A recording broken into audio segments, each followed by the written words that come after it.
Welcome. Today we're kicking it old school style. I've been saying that a little bit more because that's what we're gonna get back to, more educational pieces. I love the vlogs, but my favorite thing to do is to come into the gym, show you guys why we do certain exercises, why I train the way I do. Today is all about calf training. I'm gonna be talking to you guys about a little bit more of the science behind what we're doing and why we're doing those things. So calf muscles, when we look at the basic anatomy of the calf, gastrocnemius, soleus, then you have your tibialis, and then you have different smaller muscles in there, but those are the three big ones we're gonna be talking about. We're gonna be talking about rep range, we're gonna be talking about how many days a week I train calves. So this program today, I'm gonna be giving you the best way to increase calf size. Now, the first thing you need to realize about calves is genetically, some people are just blessed with calves. So you can't always take what someone with big calves is doing. You need to actually learn from what people who have actually grown their calves. And typically, everyone resorts back to Arnold, because Arnold, the legendary story of him growing his calves 2 inches with training with Reg Park. Now, there was a lot of great science stuff that actually, when you break down his training split, what he was doing. Today, we're gonna be looking at how I train calves, how many days a week I do them, and then within those workouts, what I'm focusing on. Let's jump into it.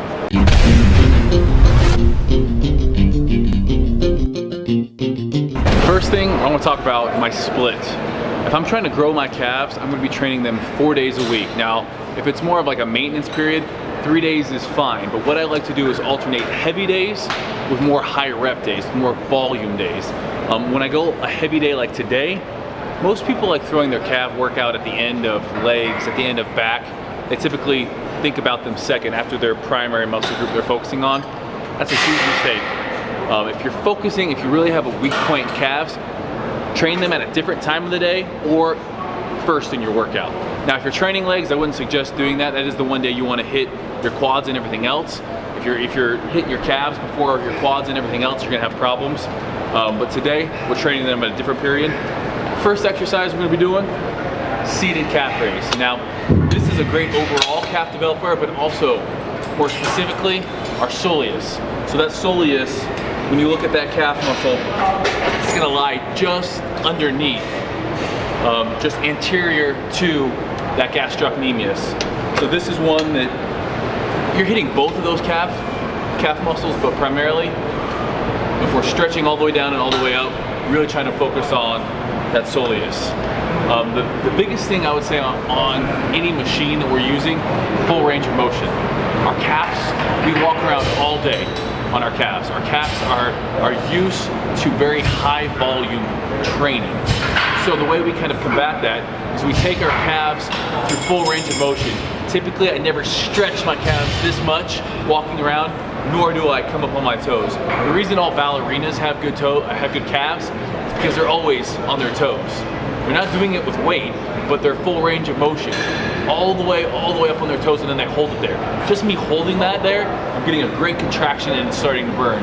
So as we do this, full range of motion, typically on a seated calf raise machine, I'm gonna be doing right around 12 to 15 reps, and I'm gonna go super duper heavy after I warm them up here.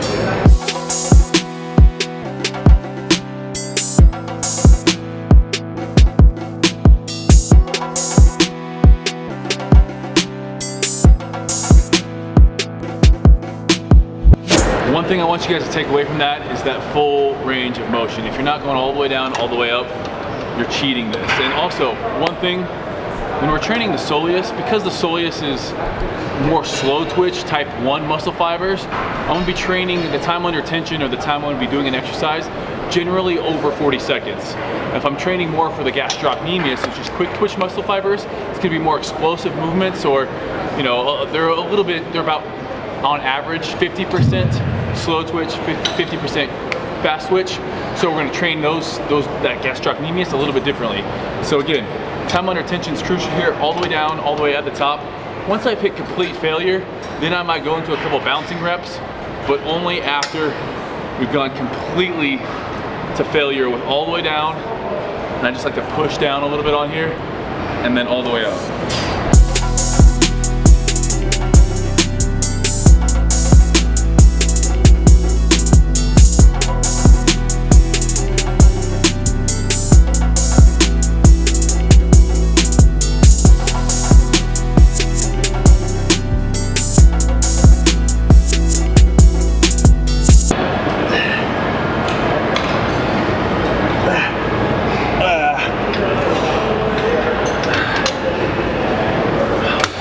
So guys, rest pause is a great calf technique, especially when you're training stuff for the gastrocnemius. Exercises that involve more gastrocnemius. Like I said, I want each set to be about 40 seconds or more. So that rest pause technique, and then partial reps, super high volume, IFBB. Second thing I like to try to find is either a hack squat at a 45-degree angle, or this machine right here, which is actually specifically for calves. One machine that I really want to get in the gym is a donkey calf raise. That's like my #1 favorite calf machine. This would probably be my second. You guys will see why on here. Again, my primary focus here is full range of motion. This is one that you can stack a lot of weight on, and because of how we're anatomically set up here, we're getting a lot of stretch through these calves here. So what I like to do is, as I'm on the negative part of the movement coming here, I actually bend my knees. Most people always just keep their knees straight here. But to really get a good stretch down those calf muscles, I'm gonna bend my knee, force my heel down as much as possible, and then as I come to the top, that's when I'm gonna straighten out my knees and finish off by extending the toes. Holding it there, and then doing it all over again.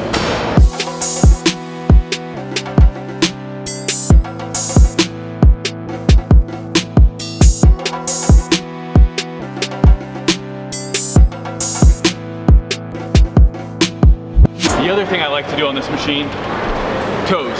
Toe positioning. What we do when we point the toes out, we put more of an emphasis on that lateral side. And all we're doing there is shocking, where we're coming in, we're kind of stimulating the muscle from a different angle. That's gonna cause an overload in an area that we're not used to and getting it to grow. So on this one, you're gonna see my toes pointed out. And again, we're just giving those calves a different stimulus.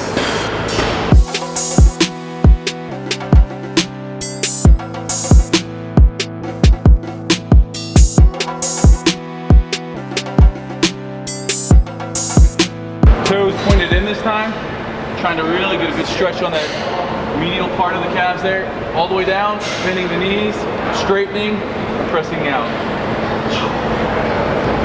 5, 6,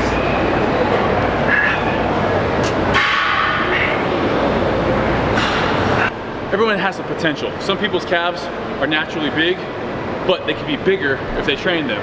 Some people have naturally tiny calves.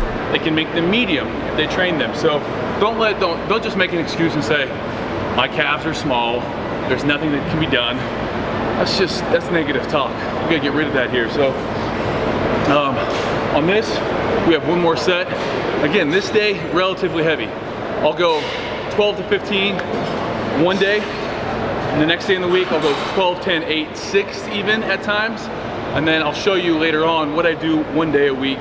It's totally just body weight stuff, but will really be, you know, kind of something probably a lot of you guys haven't done that you need to give it a go. Because when I do this one I'm going to show you here at the end, it's excruciating, but yeah, it's mind-muscle connection at its finest. So on the last set, I'm gonna show you guys what I like to do, kind of switch things up too. So training eccentrically. What that means is controlling the weight on the way down. So I'm gonna use a heavier weight. I'm gonna press it out, take one leg off of it, and I'm gonna control it back down. Press it out, control it back down. And what we're doing there is we're just overloading that calf. Again, that's the contracting part. That's the concentric. This is the eccentric part, where we're controlling the weight back down. And you can do this pretty much on every calf exercise that you do. Finding a weight that you typically do with two legs, and just doing that eccentric part on the way down with one calf. And this actually causes more muscle growth. They've shown calf training, more stimulation of a calf than just doing it normally.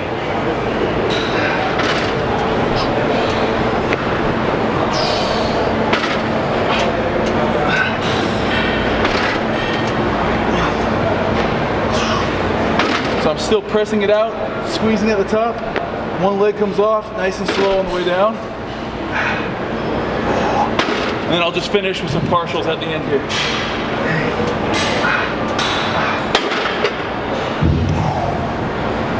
Give that one a go. Last thing we're gonna do, standing barbell calf raise. Now you can do these on a Smith machine, or you can do them in the free weight area. People might get mad at you for doing calf raises in the squat rack. The calf's gotta get done. Now typically, if I had it my way, I would find something that's round. They make them like at Gold's Gym in Venice. It's round, and what that does is it doesn't have such an abrupt edge. You see here, you're about at a 90-degree angle, whereas something that's round that you're doing a calf raise on, it just allows you that contouring so you're able to go all the way down and all the way up. Also, the reason I'm wearing Vans today, I typically like to wear Vans, Converse, my 5-finger, the Vibram shoes, the ones that make you look like a ninja, or ideally even barefoot. If your gym lets you get away with training barefoot, that's a gross gym, but we might be able to do that in my gym, just because why not?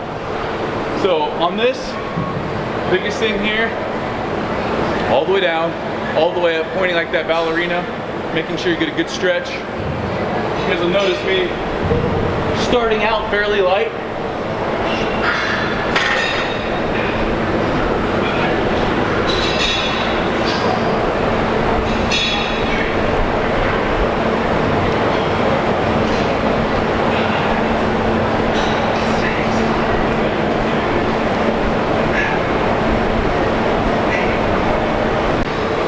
One of the perks with doing these last is you don't have to put on as much weight because we've already pre-exhaust our calves. If you do them at the beginning of your workout, you're gonna need to load 400 pounds on there, 300 pounds on there to make sure you're getting that kind of the weight we need. But now that my calves are already pre-exhausted from those other exercises we're doing, I'm gonna be going 225 on this.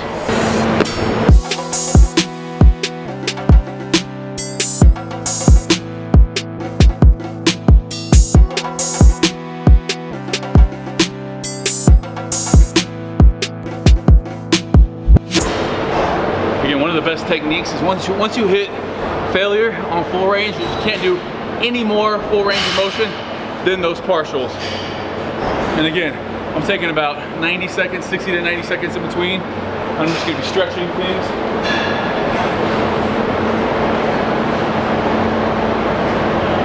All right, last set, best set on this, what I'm gonna be doing to failure, partials, and then I'm gonna rack the barbell and just do body weight until I can't walk anymore. Until we're walking out here on our hands and knees because our calves have grown into cows.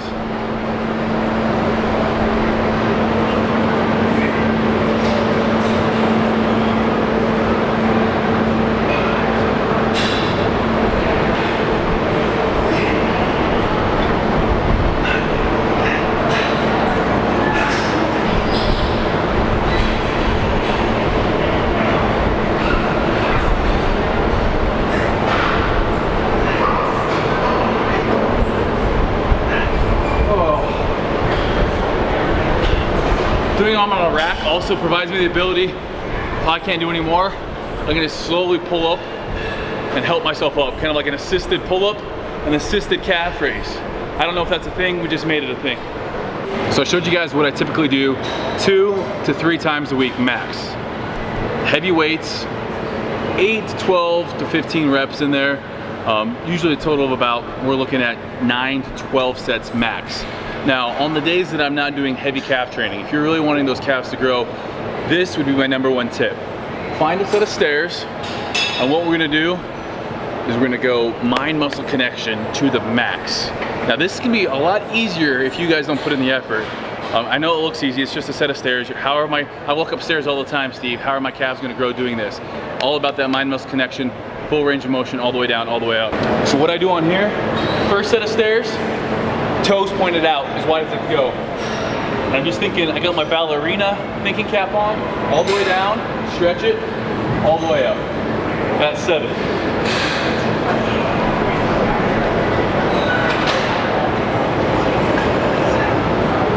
After those 7 reps, I'm feeling like I could do more. Stop at 7, take a step up, toes pointed in, same thing, 7 reps. Wait.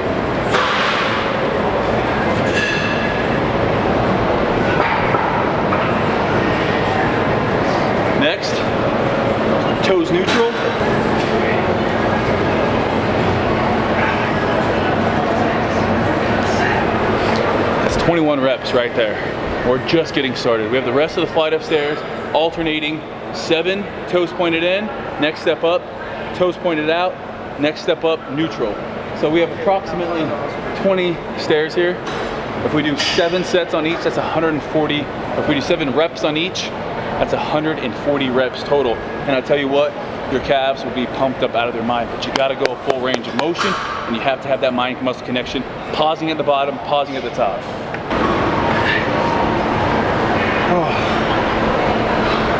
I know that doesn't seem like much, but I guarantee you, if you concentrate on that, they will be every bit as pumped, if not more pumped, than on the heavy weight training days. All right guys, make sure you thumbs up this video if you want more of these how-to videos. These are what we used to do. We're getting back to this, just educating people. I'm having to rock back and forward because if I stand in one place, my calves are gonna cramp up. So like, subscribe, hit me back with a comment on here, and I'll come in and I'll comment at you guys. Thank you guys so much for watching. See you next time.